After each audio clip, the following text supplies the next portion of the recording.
Halo pemirsa Jopas TV dimanapun Anda berada, jumpa lagi di Obrol, sebuah tayangan yang akan menghadirkan sosok-sosok dan juga narasumber-narasumber inspiratif spesial buat kalian semuanya pemirsa Jopas TV. Dan seperti biasa, ada saya, Tori Andromeda, yang akan ngajakin ngobrol tamu saya yang udah datang ke sini. Dan pastinya obrolan ini akan sangat inspiratif sekali karena beliau ini juga mungkin bisa mewakili sosok wanita inspiratif di Madiun khususnya ya.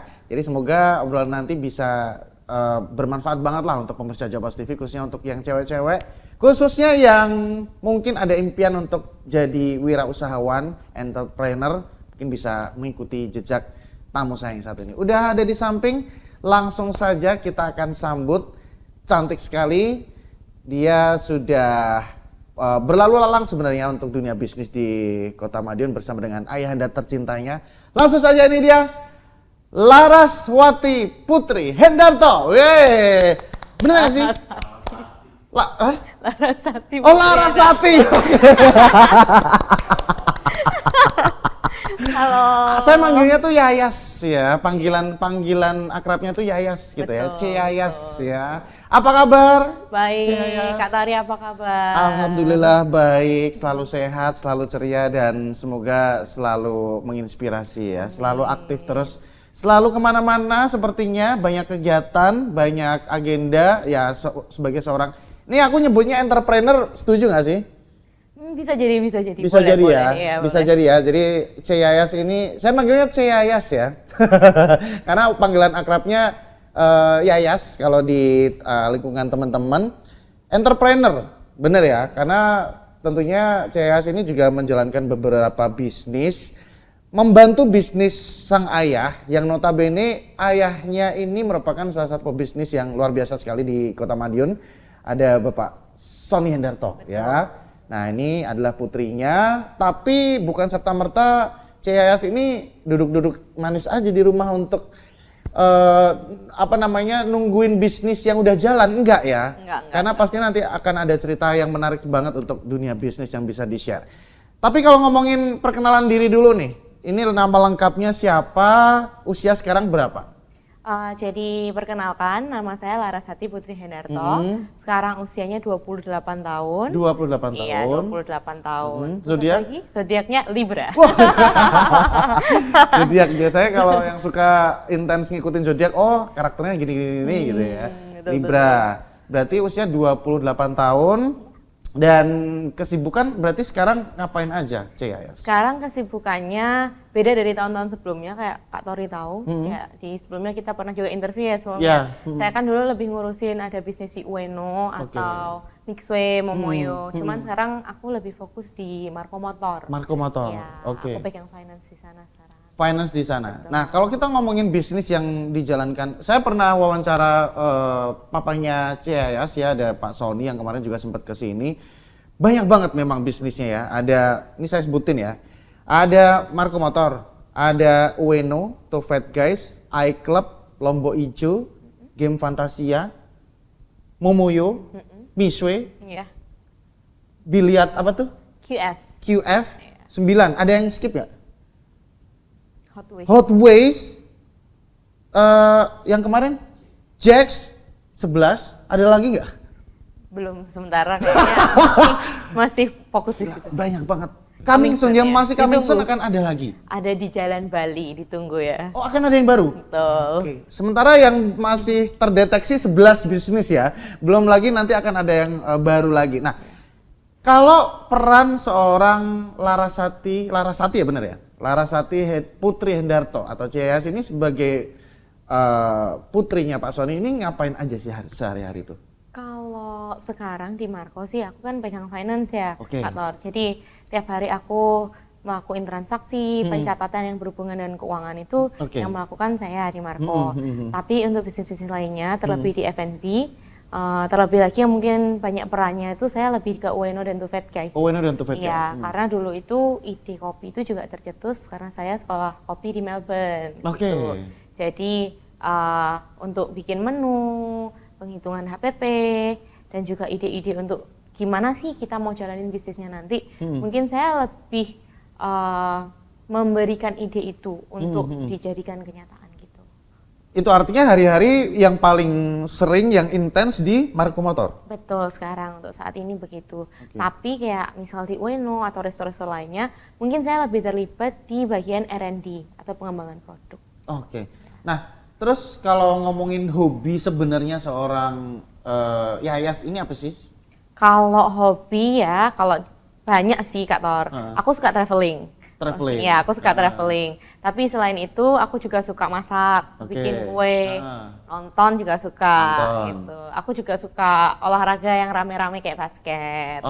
Gitu. Tuh. Traveling juga butuh duit banyak kan, tapi. Traveling kemana aja biasanya? Aku suka ke Jepang sama ke Australia. Jepang sama Australia. Iya, karena kalau di Jepang itu emang aku suka culture-nya. Oke. Kalau orang-orang yang sudah pernah ke Jepang, kalau aku ngomong ini pasti mereka juga relate. Ya. Jepang itu buat aku kayak beda banget lah pokoknya. Aku suka banget betul. culture-nya, sangat kental di sana, Ya, tradisinya ya, kental. ya, ya. Aku suka banget. Dan kalau ke Australia karena aku udah pernah tinggal di sana selama kurang lebih 5 tahun, lebih kayak ketemu teman-teman yang di sana, memorinya di sana, Ya. slow living-nya di sana aku suka banget. Oh, oke. Iya, benar-benar. Australia lebih bisa slow living karena beberapa ya saya ngelihatnya sih di YouTube ya. Saya belum pernah ke Australia dan belum pernah ke Jepang. Kalau Australia itu saya lihat alamnya masih Iya. bagus banget. Bagus gitu. banget, bagus banget. Masih kayak adem gitu Iya, dan nggak jauh dari Indonesia. Iya, benar, nggak Gitu jauh kan? dari Indonesia. Iya. Nah kalau Jepang, saya setuju banget apa yang dibilang sama CS bahwa di Jepang ini culture-nya kuat, tapi di satu sisi mereka juga punya subculture ya. Ada culture, ada subculture yang juga terkenal banget di dunia, termasuk manga, Iya, betul. film-film animenya, Iya. terus beberapa apa ya mainan-mainannya. Mainan-mainannya, Itu betul. bahkan beberapa orang yang pernah ke Jepang tuh pengen ke Jepang lagi karena culture-nya, tradisinya ini kental. Betul. Tapi untuk subculture pop culture-nya ini juga Betul, luar pengaruhnya biasa gede gitu. banget Iya, juga iya, untuk iya. orang-orang bisa ke sana. Terakhir berarti travelingnya ke Jepang atau Terakhir kemana? aku ke Jepang ya? Jepang? Enggak, ke Thailand Oh, terakhir. ke Thailand. Iya. Oke. Kebanyakan yang dikunjungi ya negaranya. Kalau Indonesia yang paling jauh mana? Indonesia paling jauh ke Bali, mungkin Bali. Jakarta. Makassar, betul, pernah. Makassar, pernah aku ke Makassar. Oke, Raja Ampat mungkin belum? Belum pernah, ya. belum pernah. Oke, karena hobinya traveling mungkin akan menambah list destinasi Amin, lagi iya, gitu ya. pasti. Oke. Bucket listnya nambah pasti. Nah, terus dari hobi itu ini kita pengen tahu dulu sisi lain dari seorang Jayas ya. Karena kalau teman-teman mungkin follow Instagramnya atau ngikutin beberapa aktivitinya memang lebih disibukkan dengan kegiatan-kegiatan bisnis. Tapi kalau ngomongin cita-cita sebenarnya seorang Larasati Putri Hendarto ini apa sih dari kecil? Ini sih mungkin nggak banyak orang yang tahu ya kalau Ini gitu. baru dibuka nih. Betul. Apa tuh? Jadi dari kecil tuh sebenarnya aku punya cita-cita untuk jadi desainer. Desainer ya, gambar baju gitu, oke. betul. Itu sejak aku SMP, aku suka banget gambar baju. Oke. SMA, itu aku suka banget sampai sering kali guru aku di sekolah itu nyita buku aku karena aku sering gambar-gambar baju di buku sekolah gitu. Oh ya? Iya. Ada inspirasi dari siapa kok suka desain baju? Sebenarnya kalau dibilang inspirasi dari siapa, mungkin nggak ada spesifik. Cuman aku ngelihat bagaimana perkembangan fashion dan lain-lain, itu aku sangat tertarik gitu loh. Apalagi kadang dulu aku lebih pingin jadi kayak wedding dress designer. Oh, oke. Karena menurut aku ketika seseorang menikah, terus dia pakai baju wedding dressnya itu adalah satu momen yang magical banget. Betul. Dan itu adalah sesuatu yang aku pingin bisa bantu create buat orang lain, gimana bisa menciptakan momen magical satu hari untuk mereka. Kayak Cinderella gitu loh, Mas Tori, ya benar gitu. Atau mungkin kalau dengan impiannya Ceyas pengen mewujudkan impian seorang pengantin cewek katakanlah dengan gaun impiannya, mungkin bisa bikin wedding organizer mungkin abis ini. Ya mungkin bisa tuh ide bagus. Karena itu juga salah satu peran yang cukup krusial sekali dalam menyiapkan sebuah momen spesial ya. Betul. Sebuah wedding organizer tuh dia emang pengen mewujudkan impian pernikahan, impian seseorang itu menjadi nyata gitu. Iya. Nah tapi kalau balik lagi ke masalah desain tadi, sampai sekarang masih suka gambar juga nggak? Sampai sekarang sih kalau dibilang suka-suka sih ya ada sukanya, tapi gambarnya mungkin sedikit beda. Aku sekarang lebih suka gambar yang kayak animasi-animasi lucu-lucu gitu-gitu, ilustrasi-ilustrasi gitu. Anime-anime ya? Ya gitu Karena, juga. ya, sebenarnya Yayas ini kalau di sosmed saya tahu tuh dia pacarnya tuh anime. Iya, ya kadang suka halu gitu juga. Iya. Kenapa sesuka itu sama anime? Suka culture Jepang dulu atau anime dulu? Anime dulu sih. Anime dulu, Iya. oke.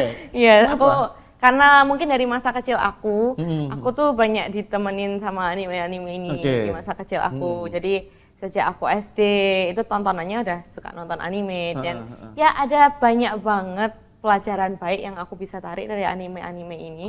Dan kadang ya mungkin terkesan aneh ya, tapi kadang itu ada beberapa hal yang dari anime yang aku tonton itu bisa menghibur aku di kala aku lagi sedih gitu loh, Kak Tor.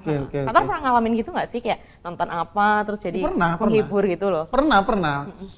Mungkin balik lagi ke kita tuh kayaknya punya inner child masing-masing yang belum selesai, gitu. Belum beres gitu. Kita punya masa kecil yang belum beres yang harus dikasih makan sampai sekarang gitu. Yang kalau aku sih mungkin kemarin nih saya nonton salah satu film Jumbo, tuh aku merasa relate, maksudnya filmnya bagus, soundtracknya bagus dan mungkin inner child-nya kayak muncul lagi, mungkin kayak gitu ya Ceyayas ya. Ya. Jadi sisi lain seorang Ceyayas adalah pacarnya adalah kartun. Iya benar. Iya. Berarti memang seorang bisnismen di dapur juga tidak hanya menjalankan bisnis tapi terjun ke dapur juga karena CS ini kemarin sempat sekolah di Melbourne untuk sebuah institut ya. Iya, betul. Namanya William Angelis Institute. Di mana di situ ngambil pendidikan D3 untuk masak. Hospitality. Jadi dia itu pertama aku masuknya itu sekolahnya patisserie.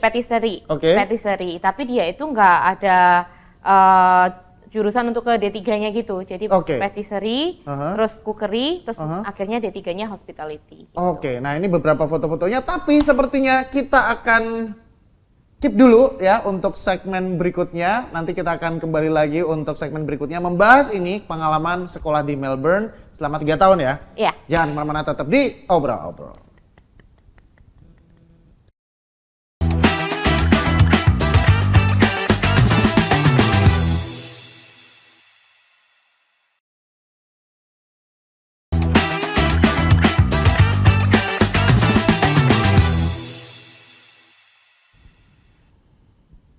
We're back again on Obrol bersama dengan Ceyayas. Asik.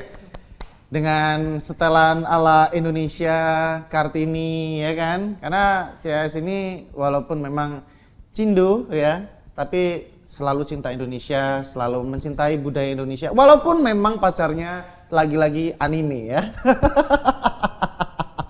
Oke, Ceyayas membahas yang tadi sempat keputus ya terkait pendidikan ke Melbourne, Australia. Apakah memang alasan karena Melbourne atau Australia itu cukup dekat dengan Indonesia, terus bisa slow living, terus alamnya bagus, ini juga yang akhirnya bikin CS menempuh pendidikan ke sana? Maksudnya kan masih banyak tuh sekolah-sekolah atau institut, universitas di luar Australia yang mungkin juga bisa mengakomodir kebutuhan passionnya, pastry, bakery, masak dan lain-lain tadi. Kalau untuk pilihan kenapa ke Melbourne itu pertama dari segi cookery dan patisserie ini emang di Australia terlebih Melbourne itu cukup terkenal untuk hal itu. Terus kenapa kok di sana, kenapa nggak Jepang, Korea atau yang lain-lain? Karena tujuannya juga salah satunya untuk belajar bahasa Inggris lebih baik. Karena di Melbourne itu kan emang bahasanya Inggris. Kemarin sempat ada pikiran kenapa nggak di Singapura aja, lebih dekat kan. Juga universitasnya di Singapura kan bagus-bagus. Cuman dalam berbahasa Inggris, kalau Singapura ini lebih ke Singaporean English gitu. Jadi ya bahasa Inggrisnya tetap bagus, tapi ada aksen Singapurnya tuh kental banget. Sedangkan di sini saya ingin belajar bahasa Inggris yang Inggris gitu, yang tidak terpengaruh aksen luar gitu loh. Jadi pilihannya Australia yang masih mungkin terdengar lebih dekat kalau dibanding negara berbahasa Inggris yang lain kayak misal Amerika jauh banget kan. Jadi mungkin ya kita itu pilihnya. Kalau di Australia itu bahasa Inggrisnya US atau British accent? Lebih ya? British ya. lebih ke British, tapi ada Australian accent-nya sendiri. Oh, ada Australian accent Iya, juga? benar. Lebih kayak gimana ya, orang kalau bilang mungkin lebih kayak kumur-kumur, susah. Oh iya. Kayak Chris Hemsworth, Thor. Oh Dia iya. kalau ngomong kan Australian banget Australian. gitu. Ya, Dia Australia? Dia Australia, benar-benar. Bottle of water. Ya. Kalau di US, Bottle of water. kalau di UK, bo'o. Nah, terus pengalaman di sana 3 tahun karena ya lagi-lagi Australia, Melbourne, negara orang, kota orang. Bagaimana menyatu dengan ya. lingkungannya, karakternya, culture-nya, itu sesusah apa? Sebenarnya saya cukup terbantu karena dulu itu sebelum ke Melbourne memang saya sudah cukup fasih berbahasa Inggris. Okay. Ya mungkin tidak yang terpintar tapi Ya. bisa lah conversation dan Little lain-lain. I can lah ya. Little I can lah. Ya. Cukup bisa fasih berbahasa Inggris. Terus waktu di sana juga ada agent-nya kan. Jadi kayak sekolah sana butuh agent. Agentnya ini kebetulan agent yang saya pilih itu dia punya kantor di Melbourne juga. Jadi dia yang bantu kita untuk nanti lodgingnya di mana, nanti kamu sekolahnya gimana, aku kenalin ke misalnya kelompok orang Indonesia, ada organisasi pelajar Indonesia, nanti ini bisa bantu kamu buat di Melbourne, cari kerja dan lain-lain. Mereka juga bantuin bikin resume, CV buat cari bantu kerja. Itu benar-benar bantu banget sih Kak Thor. Kayak peran Indonesian Embassy di sana juga ini nggak sih? Kayak kan hitungannya Yayas ini seorang yang orang Indonesia ke Iya, kayak Aku lupa. Aku international student gitu. Iya. Itu ke sana juga atau ada Iya. pembinaan dari Indonesia? Jadi kalau di embassy emang kita harus wajib ke sana sih, wajib ke sana untuk namanya lapor kedatangan. Iya. Jadi kalau tahu kita tuh, sekarang posisi kita tuh ada di Australia, nanti kalau kita meninggalkan kita juga harus lapor. Jadi kalau ada apa-apa sama kita, mereka bisa bantu. Terlebih lagi masalah seperti paspor dan lain-lain, itu mereka bisa kalau kita kehilangan apa, mereka aktif bantu dan mereka juga adain banyak acara-acara kayak kapan hari pernah 17-an di sana. Jadi kumpul-kumpul dan itu sebenarnya membantu banget karena dengan itu karena di Australia sendiri itu banyak orang Indonesia kan. Dan di sana itu banyak orang Indonesia yang sudah punya bisnis di sana.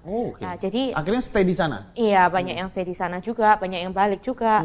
Tapi dengan adanya acara-acara dari embassy ini sendiri itu membantu kita kenal orang-orang Indonesia yang ada di sana dan itu bisa membantu either kamu mau studimu dibantu atau jenjang karirmu dibantu dengan koneksi-koneksi yang dibuat di sana itu benar-benar helpful sih. Nah itu tadi kan secara koneksi, secara lingkungan udah terjawab. Nah sekarang untuk pembelajaran, pendidikan di sana tuh seberapa berkualitas sih kalau di Australia itu? Sampai pada akhirnya bela-belaan untuk sekolah di William English Institute ya? Iya betul. Jadi William English ini salah satu tempat kuliah untuk bakery atau masak atau hospitality yang cukup terkenal di Melbourne. Sebelumnya itu ada Lee Gordon Blue kalau Kak Tori tahu. Tapi sewaktu aku daftar ke sana itu dia belum ada di Melbourne. Jadi aku ambilnya yang William English ini. Gitu. Menurut aku sangat cocok dengan caranya dia. Tapi mungkin karena dia bukan university, dia institute. Jadi dia lebih banyak prakteknya gitu loh. Jadi tiap hari aku kerja itu satu kelasku itu 5 jam. Wow. 5 jam aku praktek buat roti. Itu pola pembelajarannya sama kayak di Indonesia nggak? Dalam arti secara waktu jam berapa sampai jam berapa? Kayaknya aku kurang tahu kalau di Indonesia itu kuliahnya gimana ya. Tapi kalau di sana kita tuh bisa milih timetable-nya. Jadi misal kamu diharusin ambil subjeknya, misal aku bikin cake nih kan, terus ada pelajaran teori apa, terus kelas praktiknya ada 5 gitu misal.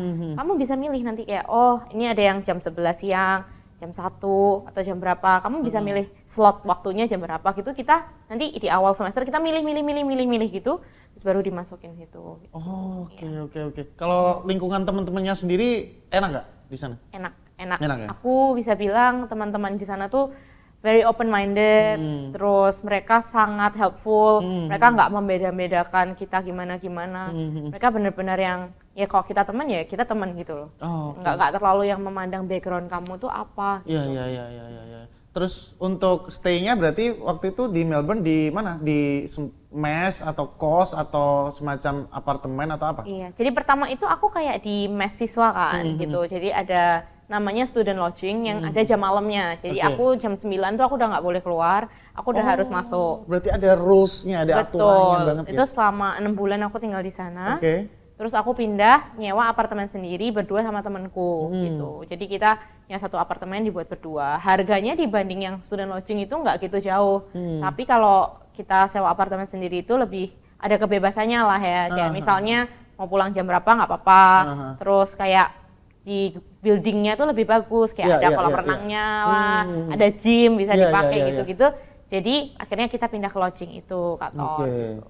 Nah, dari pengalaman menempuh pendidikan di William Angelis Institute di Melbourne, yang pasti kan di situ diajarin bikin apa kue. Iya, bikin kue, basic-basic, bikin kopi juga dapat pelajaran bikin juga kopi. dapat. Iya. Nah, pada akhirnya dari pendidikan yang didapat, bagaimana seberapa besar mungkin ya pendidikan itu bisa mempengaruhi arah bisnis dari seorang Lara Sindarto? Dalam arti memang apakah ilmu itu akhirnya diterapkan atau memang ada bisnis lain yang mungkin nggak make sense dengan ilmu ini gitu? Iya. Sebenarnya untuk penerapan ilmu itu saya waktu ngambil sekolah masak ini juga di dalam pikiran saya itu karena usaha papa yang ada sekarang itu banyak yang berhubungan dengan masak. Karena usahanya di F&B kan. Jadi sebenarnya kalau dibilang guna atau enggak, itu guna banget Kak Tor. Karena ilmu yang saya pelajari selama di sana itu bisa banget diterapkan ke bisnis sekarang. Terutama yang pelajaran kopi yang saya bilang itu sangat berguna apalagi buat bangun Ueno. Contohnya misalnya? Contohnya sebelum saya sekolah di sana, aku tuh nggak minum kopi Kak Tor. Oh ya? Aku nggak minum kopi, aku tuh peminum teh, nggak doyan kopi.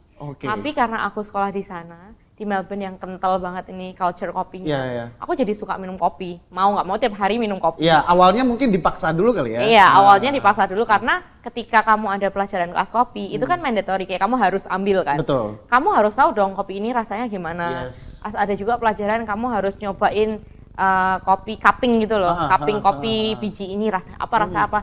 Jadi terpaksa kita minum kopi dan akhirnya kita kayak jadi terbiasa dengan culture kopi itu. Aku jadi kopi itu ternyata bisa dinikmati dengan berbagai cara yang berbeda loh. Akhirnya aku tertarik. Setelah aku lulus kuliah pun aku ngambil lagi kursus kopi selama 2 bulan intensif dan itu yang bantu aku buat bikin Ueno sekarang, kayak dari pemilihan mesin, pemilihan biji, gimana sih caranya bikin kopi ini supaya rasanya tuh bisa jadi enak dan lain-lain. Itu benar-benar aku belajar semua dari sana dan itu aku bersyukur banget aku bisa dapat pelajaran itu di sekolah dan maupun keputusan untuk ngambil kelas intensif tambahan itu. Nah, tapi kalau dari pembelajaran yang didapat di Melbourne kan pasti kayak misalnya kopi tadi ya, case kopi tadi Yayas minum kopi yang pada akhirnya baru tahu kopi itu jenisnya ini. Nah, ketika diterapkan di Indonesia, khususnya Madiun tercinta ini, ada beberapa teman-teman anak-anak muda yang kadang mungkin nggak terlalu into banget ke kopi. Betul. Yang penting dia itu nongkrong, pesen minum, minumnya apapun juga kayaknya terserah gitu. Nah, akhirnya kan kayaknya ilmu yang mahal itu kurang make sense gak sih kalau diterapkan di sini? Atau justru itu bisa jadi edukasi untuk para consumer yang datang? Sebenarnya itu bisa jadi edukasi, cuman kalau kita lihat dari culture kopi yang kita punya terutama di Madiun ini ya, mengedukasi itu sedikit susah. Kita mungkin sudah ada orang yang pasarnya emang pecinta kopi, menikmat kopi, dan mereka tuh sudah pasti ada pasarnya sendiri. Nah, karena di sini saya bisnis kopi terlebih lagi di Ueno, itu bukan saya seorang, saya join sama papa lah, sama beberapa orang juga. Jadi mungkin ilmu yang lebih diterapkan itu karena saya belajar espresso dulu, ilmu gimana saya menerapkannya, saya ngajarin barista-barista yang ada di sana caranya untuk bikin espresso. Cuman untuk mungkin specialty coffee kita belum terapkan di sana karena dari pengalaman selama ini pasarnya yang ada cenderung kebanyakan lebih suka kopi yang mungkin manis-manis gitu. kurang senja lu. Kalau senja tuh kopinya agak pahit ya. Iya. Filosofi banget ya. Pahitnya kopi, Iya, betul. menyamai pahitnya hidup ini misalnya kayak gitu. Kalau pakai gula, kurang senja. Nah, tapi tentunya fakta yang terjadi adalah Yayas sebagai anaknya Pak Sony yang notabene wah pengusaha yang luar biasa di Madiun, ini nyatanya juga nggak leha-leha, nggak yang santai aja, wah nungguin duit dari papa, enggak, karena yang pasti udah sekolah, menempuh pendidikan sampai ke Melbourne dan bahkan bikin usaha sendiri, namanya adalah La Bakers. Nanti kita akan bahas di segmen berikutnya, jadi jangan kemana-mana, tetap di Obrol-Obrol.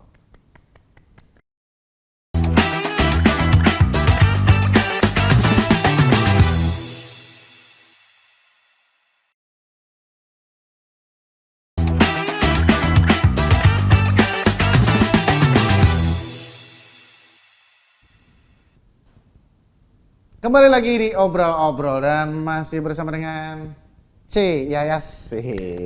Masih semangat ya? Masih dong. Masih semangat karena ditemenin pacarnya anime tapi.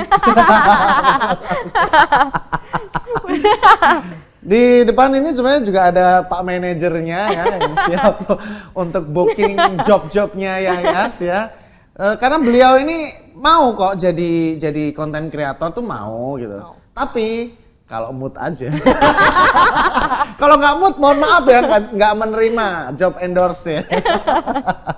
Oke, back to the topic.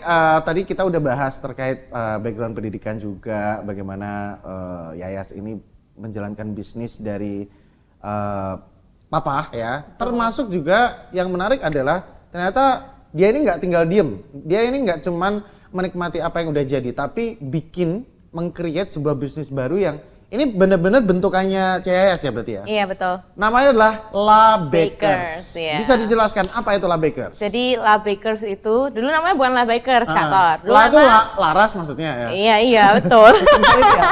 La Bakers. Dulu itu namanya From Lara to You, artinya dari Laras buat kamu gitu kan. Cuman karena ini panjang banget gitu dan banyak konsumen saya ini mungkin kan umurnya sudah di atas kan, jadi mungkin susah gitu ngucapin from Lara to you, saya ganti namanya ya La Bakers. Nah, apa sih di balik nama La Bakers ini?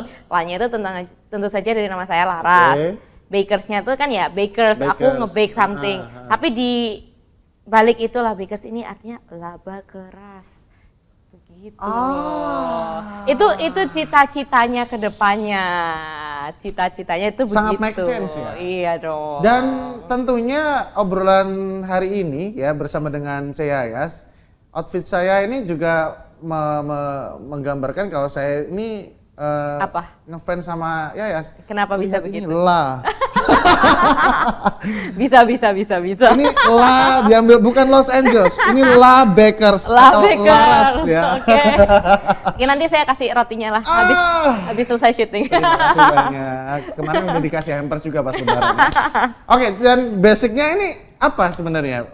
Hanya roti kah atau ada beberapa yang unik gitu? Jadi La Bakers ini tuh dulu macam-macam. Saya mulainya dari brownies. Ya karena waktu saya di Melbourne saya suka bikin brownies. Terus saya rasa kayak brownies saya ini cukup enak loh gitu. Beda dari yang lain lah. Brownies aku itu fudgy tapi kering di depan. Apa? Fudgy. Jadi dalamnya kayak lumayan melt kenyal-kenyal gitu, tapi luarnya dia crunchy. Fudgy ya, fudgy ya. Oke. Terus Bikin brownies resep Melbourne sama resep Indonesia tuh beda apa sih? Mirip sih sebenarnya mirip, cuman mirip. lebih ke mungkin caranya aja. Ada beberapa tekniknya yang berbeda. Dan kalau dalam pembuatan roti ini tuh nggak kayak masak yang cemplung asal hasilnya rasanya sama. Tapi beda teknik, beda bahan berapa gram, itu bisa hasilnya itu benar-benar beda Kak Tor.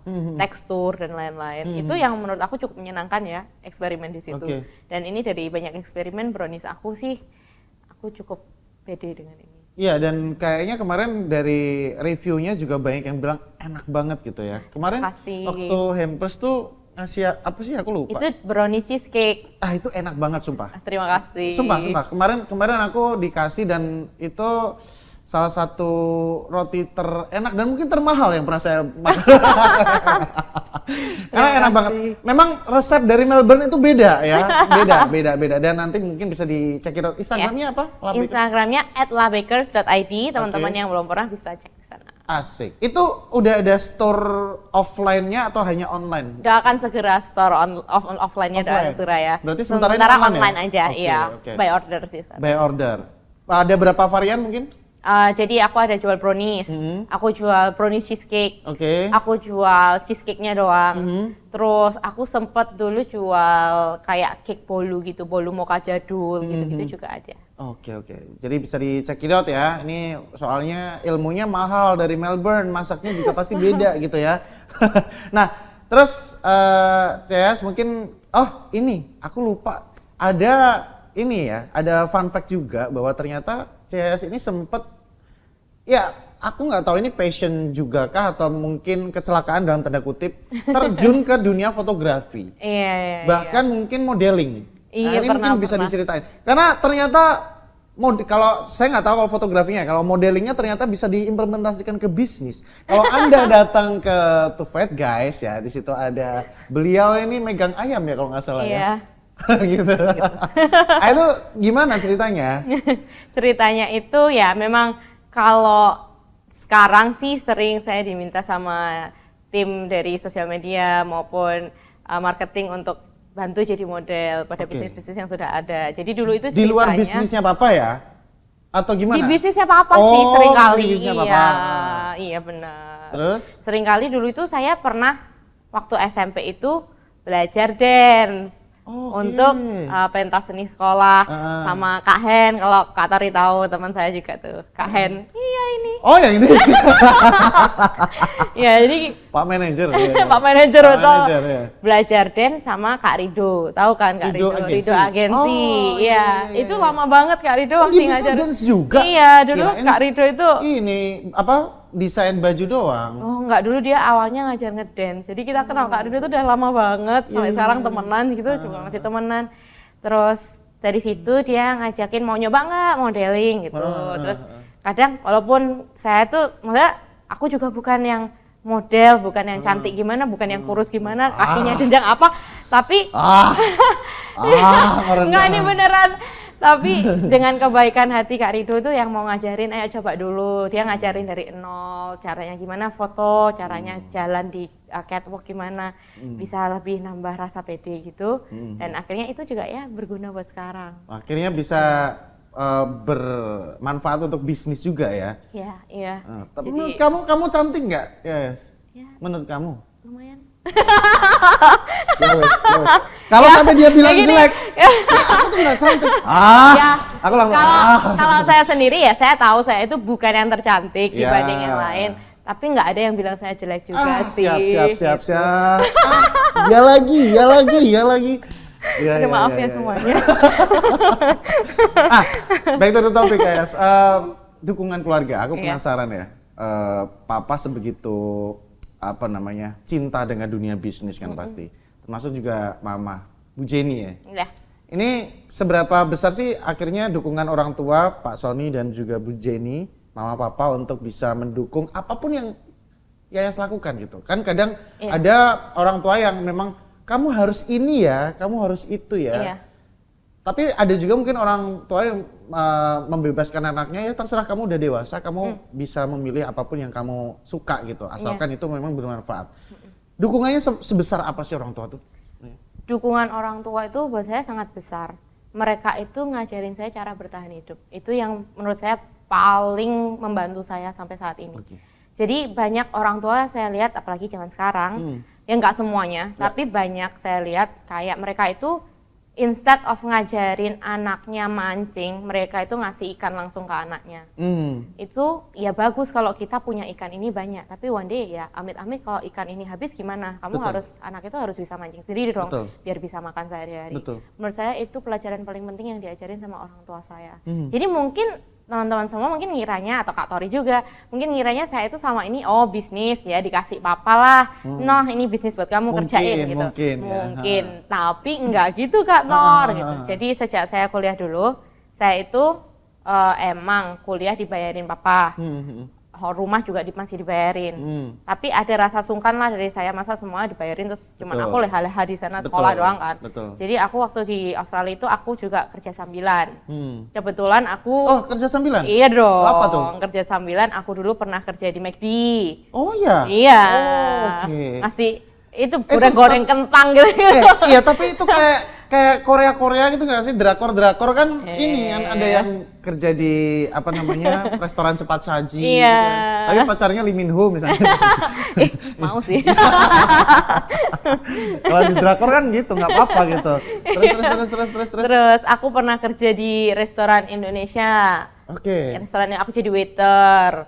Terus kerja di Hokkaido Chistat, itu yang kerjaan aku sampai terakhir sebelum aku pulang ke Indo itu. Hokkaido, pernah kerja di ayam Korea, fast food, Nene Chicken. Terus pernah kerja juga, terakhir juga kerja kafe.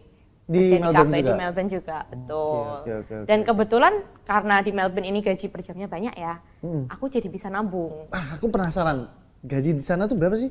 Nah, lebih. Jadi banyak kerjaan itu kadang ngasih kamu gaji itu di bawah rata-rata.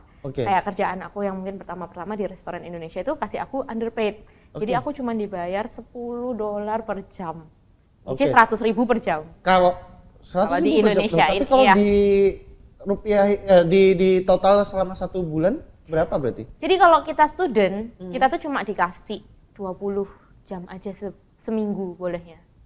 Jadi 2 jutaan lah mungkin. Iya, jadi ada apa sih limitasinya, karena kita kan fokusnya belajar ya. Jadi dia nggak mau kita di sana itu fokusnya kerja kebanyakan, terus belajarnya jadi terlalaikan gitu loh. Berarti mereka cukup care juga dengan status sebagai mahasiswanya. Iya, betul gitu. Kalau yang lain sama, mirip-mirip segitu juga atau? Enggak, karena gaji minimumnya sebenarnya di sana itu waktu saya kerja itu 18 juta?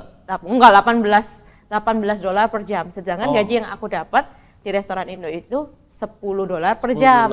Tapi mungkin positifnya pengalaman yang aku dapat banyak dan aku dapat makan di sana. Jadi mereka kasih makan. Kamu boleh ngambil makan apa aja di sana gitu. Jadi kayak lumayan ngirit lah ya gitu. Terus nggak lama dari itu ya aku keterima di kerja yang ayam Korea sama Hokkaido itu. Itu benar-benar aku digaji sesuai sama pemerintah punya gaji minimumnya. Jadi UMR-nya lah gitu. Per jam aku digaji $21.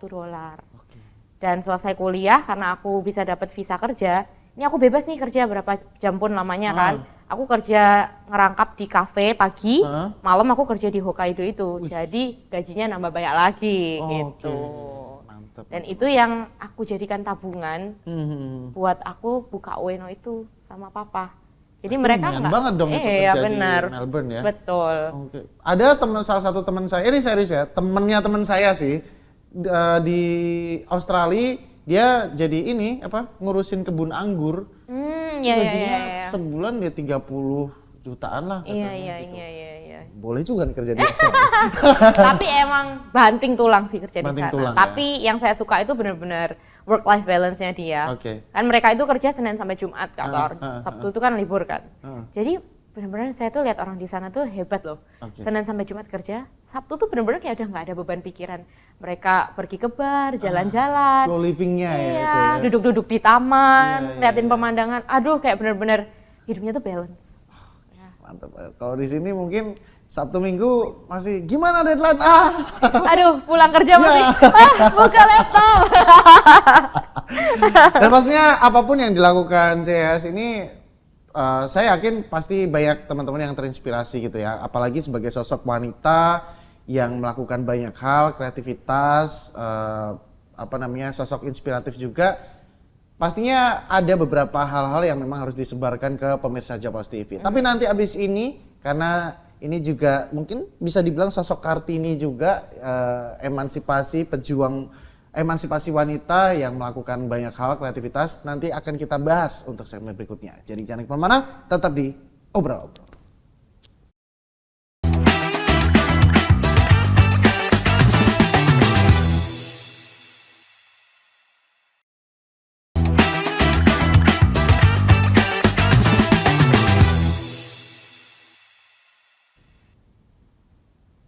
kita kembali di Obrol-Obrol. Masih juga bersama dengan Ciyayas. Nama Chinese-nya siapa? Lim Lichen. Lim Lichen. Tapi nggak pernah ada yang pakai. Ini fun fact ya, biar tahu gitu. Nama Indonesianya Larasati Putri Hendarto. Nanti bisa dipanggilnya C Lim Sichen. Iya. Cecen juga bisa ya. Nggak ada yang pernah pakai gitu sih. Jangan. Oke. Oh ya, saya penasaran juga bagaimana support system yang ada di lingkungan CIS. Dalam arti gini, kalau untuk orang tua pastilah ya, dukungan ke anak itu pastilah. Tapi kalau untuk teman, sahabat, saya sebenarnya penasaran, temannya CIS itu sebanyak apa sih? Dan kalau ngomongin support itu yang didapatkan itu seperti apa? Cintanya teman-teman ke CIS itu ini seperti apa? Karena kan kalau kita ngomongin temen tuh ya ada yang temen yang tidak support, ada temen yang support, mendukung seperti itu. Sampai pada akhirnya sekarang masih terus konsisten untuk berbisnis gitu. Kunci temen itu sepenting apa gitu? Kalau saya sendiri sih temennya banyak. Tapi temen yang deket banget sedikit. Ya. Di mana-mana seperti itu sih. Iya benar. Dan teman-teman deket saya kebetulan juga ada yang kerja bareng saya. Oh, akhirnya? Iya. Diajakin ya? Iya, kayak kita join dan kita ya bikin bisnis bareng lah, ngurusin bareng gitu. Jadi ya itu cukup bagus sih karena kayak jadi berasa kerja itu nggak berat banget karena actually kamu juga kerja sama teman gitu loh. Tapi ada orang bilang bahwa kerja sama teman ini juga cukup membahayakan. Iya benar. Iya membahayakan dalam arti kalau misalnya suatu hari ada semacam ketidaksesuaian atau mungkin salah paham dan lain-lain akhirnya ngerusak pertemanan itu, setuju nggak? Setuju. Aku pernah ngalamin sendiri. Oh ya. Jadi sebelumnya kayak pernah ada usaha nih bareng papa. Tapi waktu itu karena aku masih kuliah, jadi papa kayak ngumpulin teman-temanku gitu loh. Kayak siapa temanmu yang mau ikut gitu usaha gitu. Tapi di itu sendiri teman-temanku ini ternyata juga terbagi menjadi dua kubu dan visi misinya udah nggak sama dan akhirnya pisah gitu. Dan beberapa teman yang masih bertahan ini yang aku bilang tadi yang masih kerja sama aku sekarang gitu. Jadi pada akhirnya mungkin seleksi alam akhirnya menunjukkan bahwa oh ini bisa diajak kerja terus, bisa diajak deket terus gitu ya. Sebenarnya nggak cuma deket sih Kak Tor, karena ketika urusan pekerjaan itu kan cukup sensitif karena berurusan dengan uang sih gitu. Jadi lebih prioritas kita itu kemana, terlebih integritas kita itu yang harus dipertahankan sih. Karena banyak banget ya, maksudnya kalau kamu berurusan dengan uang, saudara aja tuh bisa berantem gitu loh. Betul banget. Terlebih lagi teman yang jadi satu, ya kadang dengan teman mungkin kita mikirnya bisa dipercaya, karena kita deket kita nggak mungkin lah berantem gara-gara duit. Tapi buktinya ya ada aja gitu loh teman yang masih bisa berantem gara-gara masalah duit gitu loh. Sepakat. Dan dari pengalaman hidup seorang Larasati Putri Hendarto ini banyak banget pelajaran yang bisa kita petik ya. Bagaimana pada akhirnya saya setuju banget survive, bertahan hidup itu penting banget. Dan mungkin sosok Yayas ini bisa jadi inspirasi juga untuk wanita-wanita di sekitarnya gitu ya, melihat sosoknya dia gitu. Kalau kita memaknai perempuan Indonesia gitu, ya bagaimana sih melihat perempuan Indonesia di masa sekarang? Perempuan Indonesia di masa sekarang menurut saya sudah cukup hebat banget. Kalau dibandingin sama beberapa tahun ke belakang ya, Kak Tori, saya lihat banyak banget wanita-wanita yang sekarang dalam berkarir, itu sudah sangat bisa menjadi idola lah buat saya. Jadi contoh yang sangat baik. Dan ini tuh maksudnya wanita itu nggak cuma dilihat dari karirnya aja loh, tapi dari bagaimana mereka berproses, bagaimana mereka bertindak, bersikap, itu sangat mereka lebih jauh, lebih berpendidikan, moralnya lebih banyak, lebih baik. Dan benar-benar bisa menjadi contoh yang baik untuk generasi mendatang sih menurut saya. Jadi memang ya kalau kita berbicara terkait perempuan Indonesia di era-era dulu banget ya, yang masih tertindas mungkin, kan sampai ada lagunya kan, wanita dijajah pria sejak dulu. Tapi sekarang ya enggak, Karena wanita sudah bisa berdikari, Betul. berdiri di atas kaki sendiri Iya. untuk bisa berkarir, bekerja, Betul. menyalurkan passionnya, kreativitasnya. Sampai pada akhirnya kadang cowok pun kalah beberapa hal di beberapa betul. hal ya. Untuk masalah keuletan, kerajinan dan passionnya itu wanita sekarang tuh hebat-hebat gitu Betul. ya. Kalau ini juga merupakan salah satu penggambaran Kartini mungkin ya di era sekarang, bahwa Kartini ini bisa menjadi banyak sosok gitu. Betul. Tidak hanya berjuang yang seperti pejuang kita zaman dulu, tapi melakukan berbagai macam passionnya dia, Betul. hal-hal positifnya yang dia Betul. lakukan gitu. Betul. Bagaimana memaknai Kartini untuk seorang Yayas? Kalau di aku sendiri sih ini merupakan suatu sosok yang sangat menjadi idaman buat aku ya, bagaimana Kartini ini bisa dari dulu itu kan susah banget ya kalau aku kayak bayangin posisi jadi Kartini zaman dulu, Betul. susah banget bagaimana kamu memperjuangkan emansipasi wanita zaman sekarang. Dan sekarang pun yang aku lihat sebagai wanita itu ya masih ada berjuangnya loh zaman sekarang. Betul. Jangan lihat berdasarkan berapa sukses dia di dalam pekerjaannya aja. Bahkan untuk menjadi ibu rumah tangga itu ada sosok Kartininya sendiri gitu loh Kak. Nice, Gitu. betul. Kadang orang kan sering kali lihatnya itu kayak oh ibu rumah tangga itu gampang apa. Tapi banyak dari beberapa teman saya yang udah jadi ibu rumah tangga, aku bisa benar-benar relate sih bahwa mereka tuh juga memperjuangkan loh gitu loh. Jadi seorang ibu rumah tangga yang baik itu juga nggak gampang. Jadi disitulah sosok Kartini zaman sekarang mungkin aku merasa bahwa masih banyak wanita di sana yang hebat, yang berjuang untuk kehidupannya dia sendiri, untuk keluarganya, atau untuk karir passionnya dia, untuk menjadi seorang wanita yang seutuhnya dalam versinya gitu. Keren. Sepakat bahwa ya wanita itu berjuang selain untuk bisa survive dengan karirnya, dengan dia mencari uang. Jangan salah loh, wanita yang menjadi ibu rumah tangga pun bisa menjadi pejuang untuk keluarganya sendiri. Betul. Jangan dipikir bahwa untuk mengurusin rumah itu gampang gitu. Tiap hari harus disapu, harus dipel, harus dibersihin, harus dirawat, tanaman harus disiram, bla bla bla, dan itu juga cukup bikin capek juga tiap hari, ya kan? Maksudnya tidak hanya wanita itu dianggap berdikari itu hanya yang terlihat, wah ini karir nih, wah ini udah punya bisnis nih, wah ini udah kerja di kantor nih, udah jadi pegawai. Enggak seperti itu, karena semua wanita saya pikir juga menjadi salah satu sosok inspirasi untuk orang-orang tercinta di sekitarnya gitu, untuk keluarganya, untuk teman-temannya dan lain-lain. Apalagi untuk anak-anaknya. Betul banget. Ibu, betul banget. ini juga luar biasa gitu. Nah, dengan berbagai macam hal yang dilakukan sama Yayas begitu, apa sih harapan ke depan untuk bisa mengembangkan bisnis dan juga mungkin ngasih apa ya, inspirasi untuk teman-teman yang nonton kita hari ini, ataupun cewek-cewek mungkin yang di luar sana ya, wanita-wanita yang pengen bikin bisnis tapi masih ragu, masih takut. Ini mungkin ada pesan-pesan apa sih? Kalau mungkin harapan untuk bisnis sendiri ya, kalau harapan untuk bisnis sendiri sih ya, saya pinginnya kedepannya bisa lebih berkembang, bisa lebih membangun lebih banyak lapangan kerja untuk orang-orang yang membutuhkan. Ya, itu cita-cita saya di situ sih Mas Karena Ori. tidak selalu melulu memperkaya diri sendiri, tapi juga memberikan rezeki ke orang lain. Betul.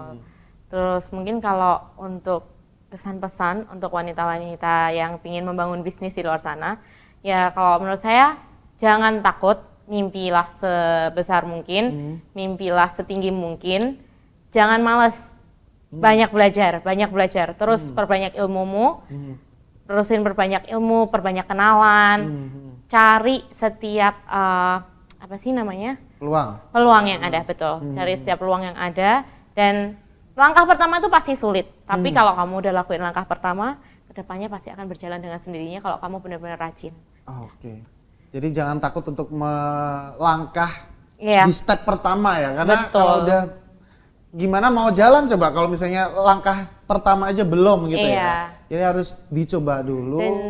Dan aku juga rasa kadang kan ada beberapa orang yang mungkin takut bekerja di bidang tertentu karena mereka merasa ini lebih bekerjanya kayaknya ini lebih cowok deh. Betul. Aku mau pesan ke kalian jangan takut, karena yang aku percaya sama ini bukan, pekerjaan itu bukan bisa dilakukan laki-laki atau wanita, itu aku nggak percaya sama hal-hal seperti itu. Asal kamu konsisten, kamu berusaha, kamu rajin, pasti kerja kerasmu tuh pasti ada hasilnya. Nice. Jadi memang di beberapa bidang pekerjaan ada mindset bahwa oh ini pekerjaan laki-laki, oh ini pekerjaan perempuan. Kayaknya enggak deh ya. Dalam arti secara real, secara kehidupan nyata tuh kita sudah melihat berbagai macam case yang terjadi. Betul. Oh pemimpin itu laki-laki, enggak. Presiden cewek juga di beberapa negara banyak. Ada, gitu, iya misalnya. benar. Oh chef itu kalau di hotel-hotel biasanya cowok. Iya. Enggak juga, cewek juga ada. Ya, kayak gitu. Jadi memang beberapa mindset yang sepertinya salah kayak harus dilurusin dulu bahwa wanita ini bisa nih melakukan berbagai macam hal gitu ya. Oke, mungkin terakhir banget Ceas, ada inovasi dan kejutan-kejutan apa yang akan dilakukan di bisnisnya Ceas untuk kedepannya? Jadi kedepannya Kak Tori bisa menantikan kita ada proyek baru nih, suatu restoran. Wow. Ya, suatu restoran. Oke. Udah sampai situ aja kali ya. Suatu restoran. Suatu restoran yang akan hadir di Jalan Bali nggak lama setelah ini. Wow. Nantikan. Konsepnya seperti apa? Rahasia. Konsepnya, nah ini tadi kan Kak Tori bahas tentang Kartini nih. Ya. Ini agak bersinggungan. Oke. Agak nyambung nih. Oke. Jadi konsepnya ini Indo-Belanda. Indo-Belanda. Berarti nanti ini ya, Dendels itu nanti VOC memang Tuan Menir memang harus makan di situ ya. Iya. Oke, jadi ini salah satu kejutan yang akan hadir ya. Betul. Tidak lama lagi ya. Tidak lama lagi, nanti Kita tunggu kejutannya dan pastinya kita harapkan semoga bisnis yang dijalankan oleh CES apapun itu bisa terus berkembang. Amin. Bisa terus memberdayakan. Ini yang paling penting ya, memberdayakan teman-teman juga ketika punya skill, punya sesuatu yang bisa diberdayakan, mungkin bisa diajak juga. Dan ini juga akan berpengaruh sekali loh untuk perputaran roda perekonomian di Kota Madiun khususnya ya. Ketika semakin banyak tempat-tempat baru, semakin banyak tempat-tempat makan, tempat nongkrong, ya otomatis perputaran roda perekonomiannya akan lebih kenceng. Dan semoga ini juga bisa memberikan dampak bagi keberlangsungan ekonomi di Kota Madiun khususnya ya. Sukses selalu untuk apapun yang dilakukan. Amin. Terima kasih banyak. Terima kasih Tepuk banyak tangan. Kak Tor buat hari ini. Terima kasih banyak sudah hadir ke Jawa Pos TV. Ini pertama kalinya. Kemarin bapaknya, ini anaknya, ya kan? Udah lengkap dan semoga obrolan kita untuk hari ini bersama dengan CES ini bisa memberikan inspirasi untuk teman-teman semuanya, khususnya untuk para wanita-wanita hebat di luar sana. Bahwa apapun yang dilakukan jangan takut, jangan berkecil hati, jangan patah semangat.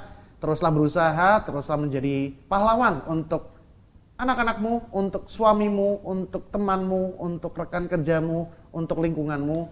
Karena pastinya apapun yang kita lakukan, sekecil apapun itu, kita harapkan juga bisa memberikan dampak yang baik untuk orang-orang yang di sekitar ya. Dan pastinya terima kasih juga untuk pemirsa Jawa Pos TV yang sudah menonton episode kali ini bersama dengan CIS, seorang entrepreneur yang inspiratif. Semoga juga bisa memberikan insight-insight yang positif juga untuk pemirsa Jawa Pos TV. Dan akhirnya saya Toran Turmeda, mewakili kerabat kerja yang bertugas, mengucapkan terima kasih banyak atas perhatian Anda. Dan sampai ketemu lagi di obrol-obrol episode berikutnya. Bye!